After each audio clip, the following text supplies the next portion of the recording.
श्री विष्णु पुराण, ओम की कथा महान। जय श्री विष्णु पुराण, विष्णु पुराण, विष्णु पुराण, विष्णु पुराण। प्रगटे कब तीन लोक, जन्म मृत्यु हर्ष शोक। पृथ्वी जल वायु गगन, प्रकृति कब ज्योत अगन।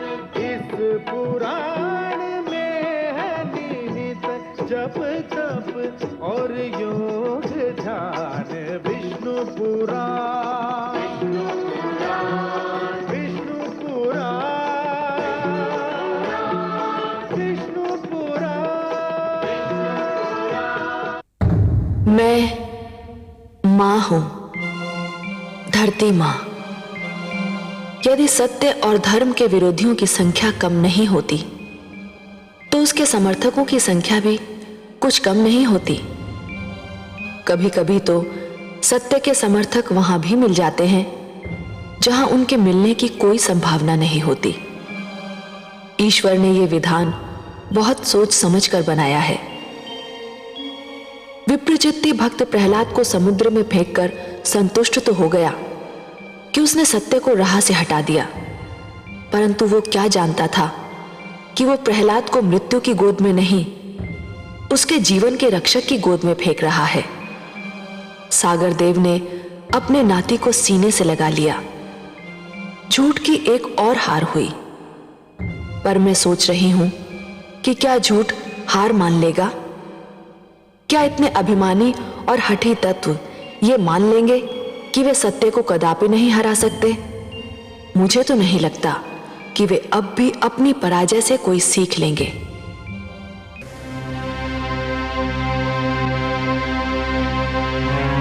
षण्डमर्क! आज्ञा पिताश्री। प्रहलाद का अंत परम आवश्यक है पुत्रों। परंतु पिताश्री। परंतु क्या? परंतु पिताश्री, राजकुमार प्रहलाद को मारने के सारे उपाय असफल हो चुके हैं। वो इसलिए कि अब तक के सारे उपाय अज्ञानी और बुद्धिहीन असुरों ने किए थे। मेरा उपाय कदापि असफल नहीं होगा। जाओ, कृत्या जन्म की क्रिया का शुभारंभ करो। सुना नहीं तुमने मेरा आदेश? सुन लिया पिताश्री, परंतु कृत्या का जन्म केवल प्रहलाद के लिए नहीं, औरों के लिए भी घातक सिद्ध हो सकता है। पिताश्री, आप तो जानते ही हैं, यदि कृत्या प्रहलाद को न मार सकी तो उसे मार डालती है जो उसे बुलाता है। यह संभव है। इतनी विशाल काय और भयावह राक्षसी और एक छोटे से बालक को समाप्त न कर सके, यह संभव ही नहीं। जाओ, विलंब ना करो। बोर होने से पहले ही प्रहलाद का अंत हो जाना चाहिए। मैं यहां साधना कर रहा हूं। प्रहलाद का अंत होते ही मुझे सूचित किया जाए, और स्मरण रहे, सूर्योदय से पहले यह कार्य हो जाना चाहिए। जो आज्ञा पिताश्री।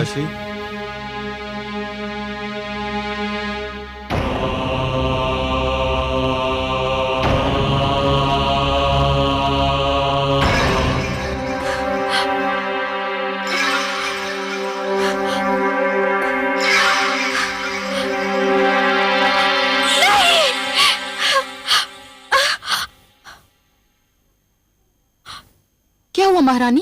क्या आपने कोई भयानक सपना देख लिया? लगता है मेरे पुत्र के प्राण फिर संकट में है।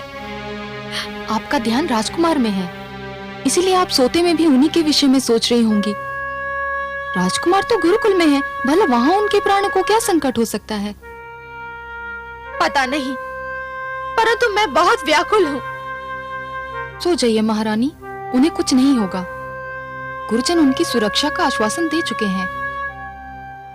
हाँ, ठीक कह रही हो तुम।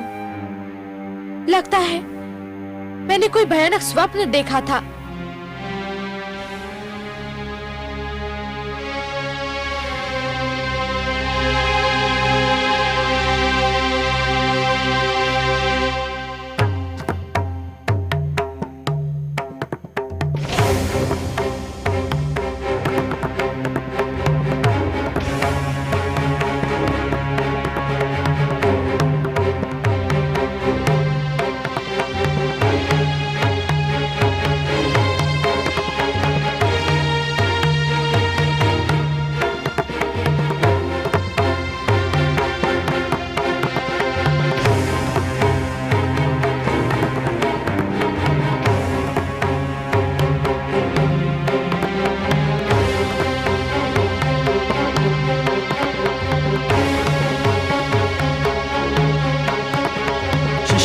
लेके आओ। आओ, जल्दी आओ। आओ, शीघ्र आओ।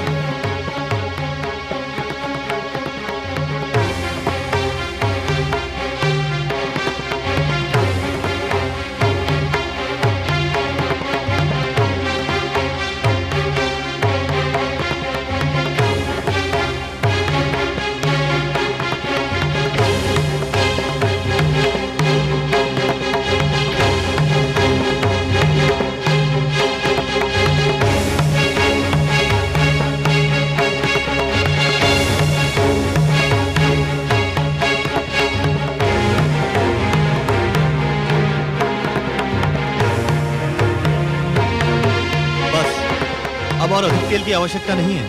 हाँ शिष्यों, तुम दूर उधर जाकर खड़े रहो। जाओ जाओ।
ये सब क्या हो रहा है? एक अतिथि की प्रतीक्षा है, हम उसी के लिए भोजन बना रहे हैं। एक अतिथि के लिए इतना सारा भोजन? हाँ, बहुत विशाल काय है वह अतिथि, बहुत बड़ा पेट है उसका। उसका भोजन इसी तेल में तला जाएगा। जाओ शिष्य, तुम अपना स्थान ग्रहण करो।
कहाँ है मेरा भोजन?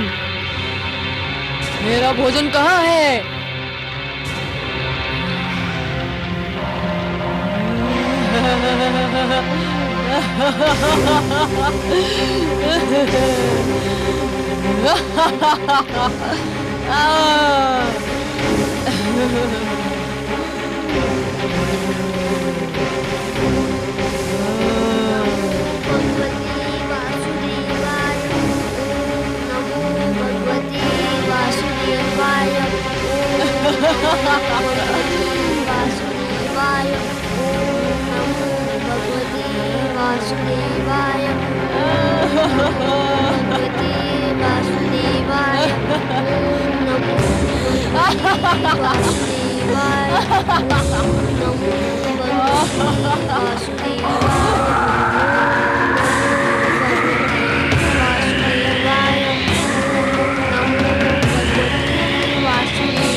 मुझे तुम्हारी बलि स्वीकार नहीं है। भागो भागो भ्रातामर्क, जिस घड़ी का भय था वो घड़ी आ गई। कृत्या प्रहलाद को मारने में असफल हो गई। अब वो हमें नहीं छोड़ेगी। हमने उसे बुलाया था। मारे गए हम तो। हम पर दया करो कृत्या। कृत्या हम पर दया करो। हम पर दया करो कृत्या। नहीं कृत्या, हमें माफ कर दो। माफ कर दो हमें कृत्या। हम पर दया करो। नहीं नहीं नहीं कृत्या पर दया करो। हम पर दया करो कृत्या। कृत्या हमें छोड़ दो। छोड़ दो हमें। हम पर दया करो कृत्या। नहीं नहीं हम पर दया करो कृत्या। कृत्या हमें छोड़ दो। नहीं नहीं कृत्या। कृत्या हम पर दया करो।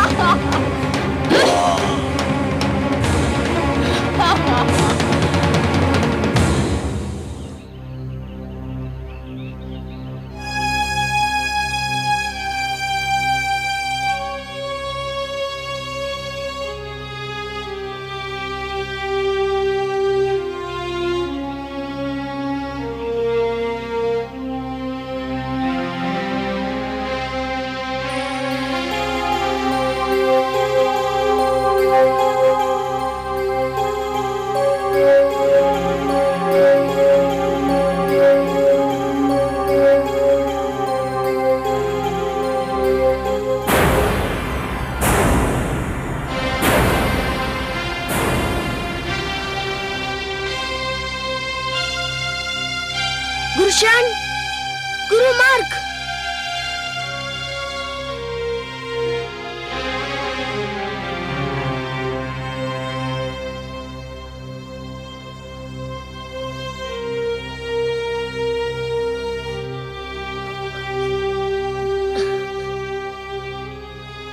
क्या हुआ?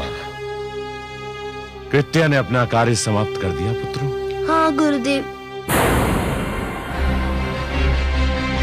तुम? हाँ गुरुदेव। चंड और अमर कहाँ है? उन्होंने जिस शक्ति को जन्म दिया था उस शक्ति ने उनकी हत्या कर दी। क्या? हाँ ये सत्य है गुरुदेव। नहीं नहीं, ये नहीं हो सकता है। ये संभव नहीं है। चंड, अमर, मेरे पुत्रों,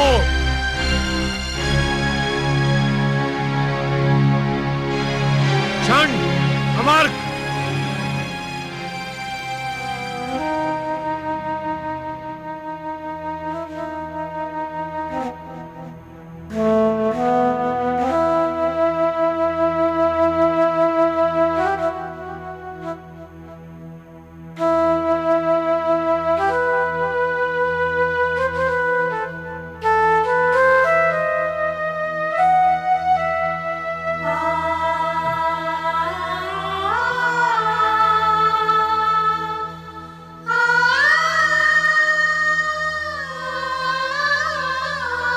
ये क्या हो गया मेरे पुत्रों?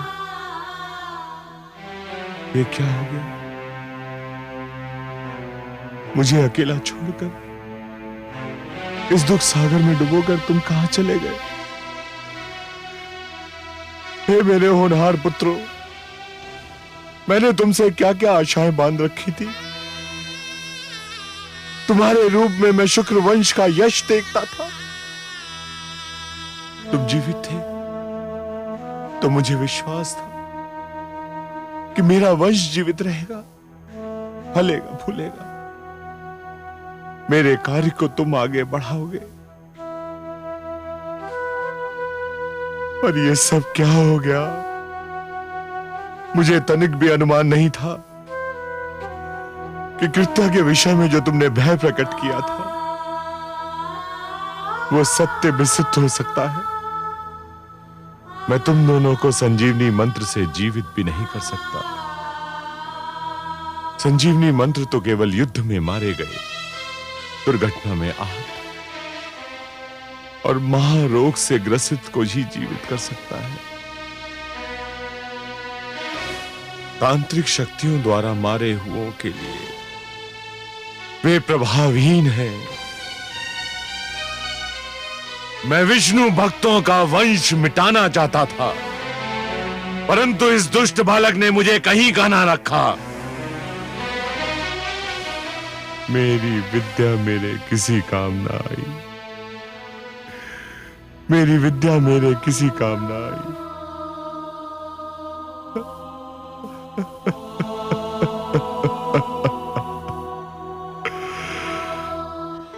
मैं कहती थी ना, जो दूसरों का बुरा चाहते हैं स्वयं उनका बुरा हो जाता है। मेरे पुत्र को मारने चले थे दैत्य गुरु, एक क्षण को भी ये ध्यान नहीं आया कि वो भी किसी माँ का पुत्र है। अब अपने पुत्र मारे गए तो कैसा विलाप कर रहे हैं दैत्य गुरु। सिंगिका की भांति दैत्य गुरु भी अपने दुख को केवल दुख समझते हैं। उनके लिए दूसरों का दुख केवल परिहास की सामग्री होता है। आप सत्य कह रही हैं महादेवी। इसलिए मैं बार बार यही कहता हूं कि कभी किसी को किसी का बुरा नहीं सोचना चाहिए, क्योंकि जो भी व्यक्ति किसी और का बुरा सोचता है अंत में उसका भी बुरा हो ही जाता है। दैत्य गुरु को अपने तंत्र मंत्र पे बड़ा विश्वास था। समझ रहे थे कि उनके तंत्र मंत्र से बड़ी कोई शक्ति है ही नहीं। यह उनका भ्रम है महादेवी, उनका भ्रम है। जो भी व्यक्ति ये समझते हैं कि यह तंत्र मंत्र, ये सर्वनाश और अंधकार की शक्तियां केवल किसी और को ही क्षति पहुंचा सकती हैं, तो वो उनका भ्रम है। सत्य तो यह है महादेवी कि जो ईश्वर के सच्चे भक्त होते हैं, जो स्वयं ईश्वर पर संपूर्ण विश्वास करते हैं, ये तंत्र मंत्र की शक्तियां उनका बाल भी नहीं बांका कर सकती।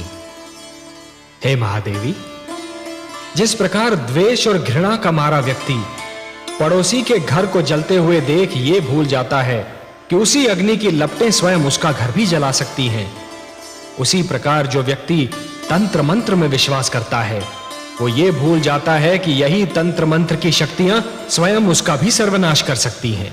सत्य है सर्वेश्वर, आप जो कह रहे हैं उसका एक एक अक्षर सत्य है।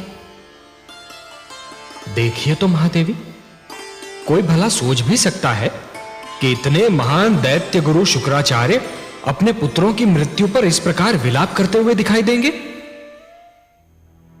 गुरुदेव, क्या आप वास्तव में मेरे गुरुजन शन और अमर की मृत्यु का उत्तरदायी मुझे समझते हैं? तुम्हें नहीं समझूं तो किसे समझूं?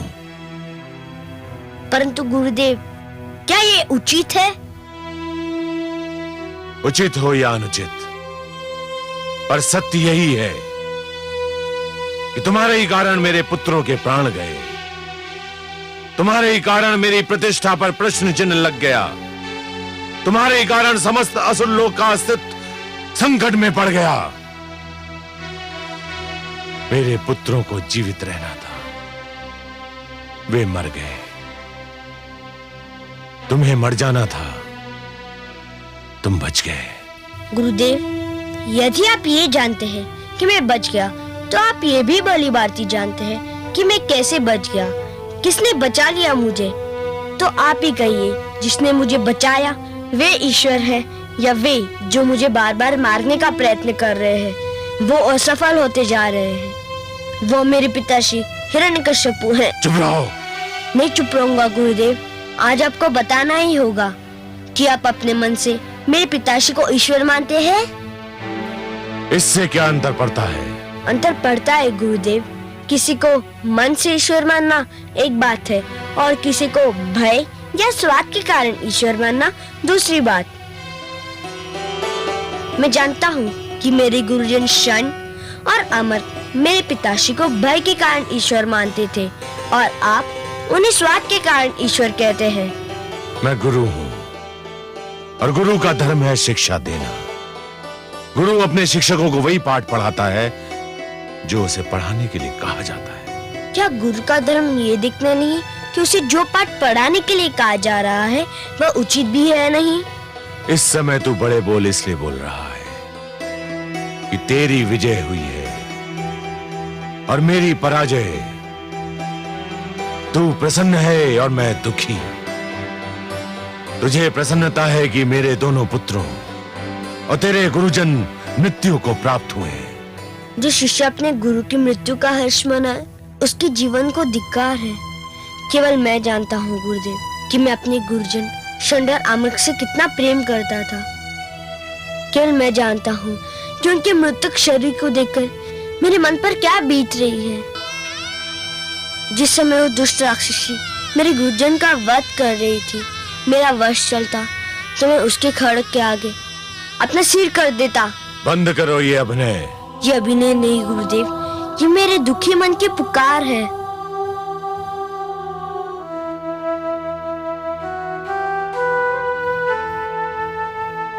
हे वासुदेव, हे पद्मनाभ, हे नीलकांत, हे विष्णु, यदि मेरी भक्ति में कोई खोट नहीं है, मेरी श्रद्धा में कोई मैल नहीं है, मेरी उपासना में कोई स्वार्थ नहीं है, मेरे गुरुजन को जीवन दान देकर मेरे माथे से ये कलंक मिटा दीजिए कि मैं अपने गुरुजन की मृत्यु का कारण हूँ। उनके जीवन का अंत इसलिए हुआ कि आपको मेरा जीवन बचाना था। ये आपसे मेरी अंतिम प्रार्थना है। इसके उपरांत मैं आपसे कुछ नहीं मांगूंगा। हे सर्वेश्वर, मेरी लाज रखिए, मेरे गुरुजनों को जीवन दान दीजिए, मेरे गुरुजनों को जीवन दान दीजिए। सुना आपने कमल नयन? देखा मेरे पुत्र का भोलापन? लीजिए, अब उसकी अंतिम इच्छा भी पूरी कीजिए। बड़ा विचित्र है ये बालक भी, शत्रुओं के दुख पर भी यूं बिलख पड़ता है जैसे कि ये अपना दुख हो। महान है ये बालक महादेवी, महान है ये बालक। जब ये हंसता है तो सारा संसार इसके साथ हंसता है, पर जब ये रोता है तो अकेला ही रोता है। यदि रोने वाले के साथ कोई रो दे तो वो व्यक्ति श्रेष्ठ कहलाता है महादेवी, महान कहलाता है। दूसरों के दुख को अपना दुख तो केवल वही व्यक्ति समझ सकता है जिसका हृदय दर्पण की भांति स्वच्छ हो। पर ये कहने की आवश्यकता थी कि ये उसकी अंतिम इच्छा है और इसके उपरांत वो आपसे कभी कुछ नहीं मांगेगा? महादेवी, ये कहकर उसने स्वार्थी दैत्य गुरु शुक्राचार्य के सामने ये सिद्ध कर दिया है कि वो स्वयं कितना निस्वार्थी है, कभी अपने लिए कुछ नहीं मांगता। यदि हाथ पसारता भी है तो दूसरों के लिए। संभवतः आपका पुत्र भी ये समझता है कि मेरे भक्त मेरे वश में है, किंतु सत्य तो यह है महादेवी कि स्वयं मैं अपने भक्तों के वश में हूं। अपने प्रेम से, अपने विश्वास से, अपनी भक्ति से और अपनी श्रद्धा से मेरे सारे भक्त बार बार मुझे उनकी सहायता करने के लिए विवश करते रहे हैं और करते रहेंगे। और मुझे अपनी इस विवशता पर कितनी प्रसन्नता होती है, इसका मैं क्या वर्णन करूं महादेवी, इसका मैं क्या वर्णन करूं। मैं आपके इस पुत्र की प्रार्थना और मेरे इस भक्त की प्रार्थना को कैसे टाल सकता हूं महादेवी?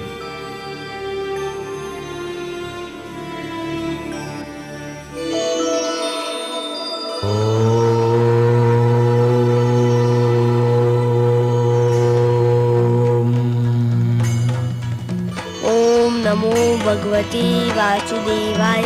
ओम नमो भगवते वासुदेवाय। ओम नमो भगवते वासुदेवाय। ओम नमो भगवते वासु ओम नमो भगवते वासुदेवाय। ओम नमो भगवते वासुदेवाय। ओम नमो भगवते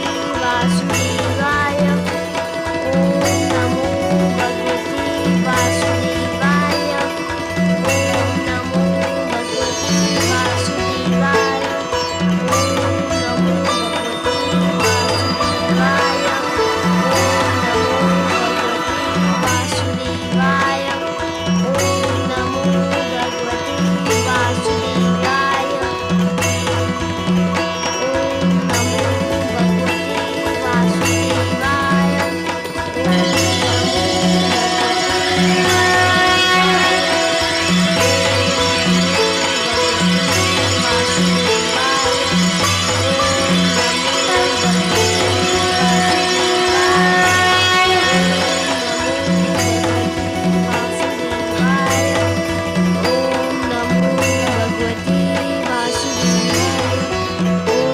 नमो जीवित हो गए। ओम नमो भगवते वासुदेवाय। शरण। ओम नमो अमर्क। भगवते वासुदेवाय। ओम नमो भगवते शिष्य प्रहलाद। वासुदेवाय। राजकुमार। हे विष्णु, आपको कोटि कोटि धन्यवाद। शरण, अमर्क, सुना नहीं तुमने? मैंने तुम्हें बुलाया। इधर आओ, ये मेरा आदेश है। आपके आदेश का पालन हमारे उस जीवन का धर्म था जिसका कारण आप थे। ये तो हमारा नया जन्म है, हमारा दूसरा जीवन है। और यह जीवन हमारे प्रिय शिष्य प्रहलाद ने हमें प्रदान किया है पिताश्री। ये आप क्या कर रहे हैं गुरुजन?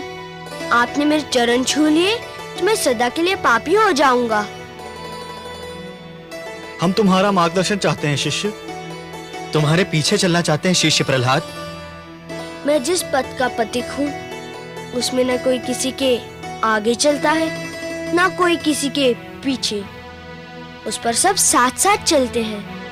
मैं भक्ति मार्ग का पथिक हूँ। आइए आप भी पथिकों के इस लहराते सागर में लहरों की भांति आप भी मिल जाइए। आपका स्वागत है गुरुजन। पिताश्री, हम ये घोषणा करते हैं कि शिष्य प्रहलाद का ईश्वर ही हमारा ईश्वर है। हाँ, हमारे भगवान विष्णु हैं, हिरण्यकश्यपु नहीं।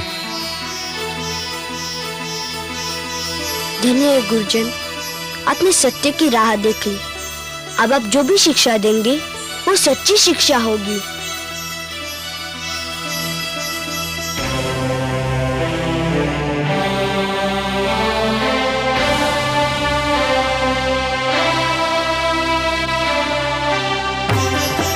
सावधान!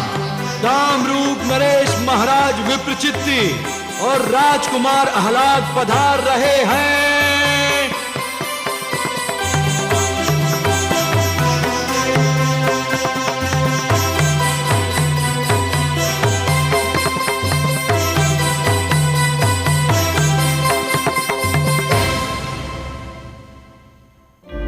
सर्वशक्तिमान भगवान असुरलोक सम्राट हिरण्यकशिपु असुरलोक साम्राज्य महारानी कयाधु के साथ राजसभागार की शोभा बढ़ा रहे हैं।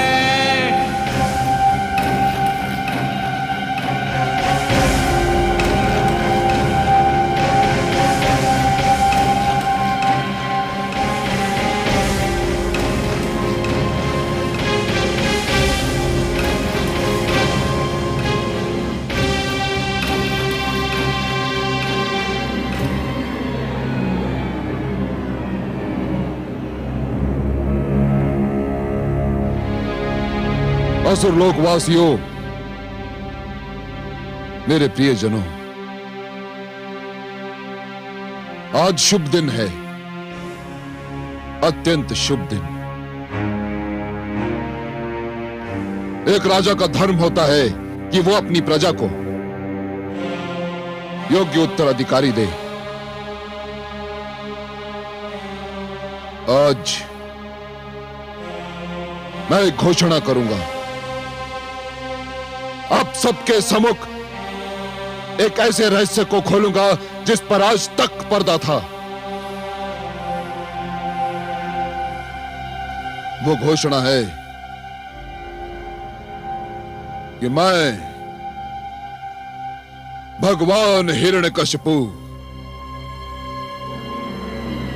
राजकुमार आह्लाद को अपना युवराज और अपने सिंहासन का उत्तराधिकारी नियुक्त करता हूं।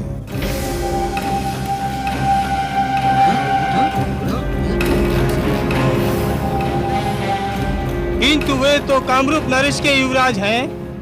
हाँ, इनकी माता होलिका थी और इनके पिता महाराज विप्रचित्ति हैं। नहीं, नहीं, यही वो रहस्य है जिससे मैं पर्दा हटाना चाहता था। सत्य तो यह है कि राजकुमार आह्लाद मेरा ज्येष्ठ पुत्र है। इसे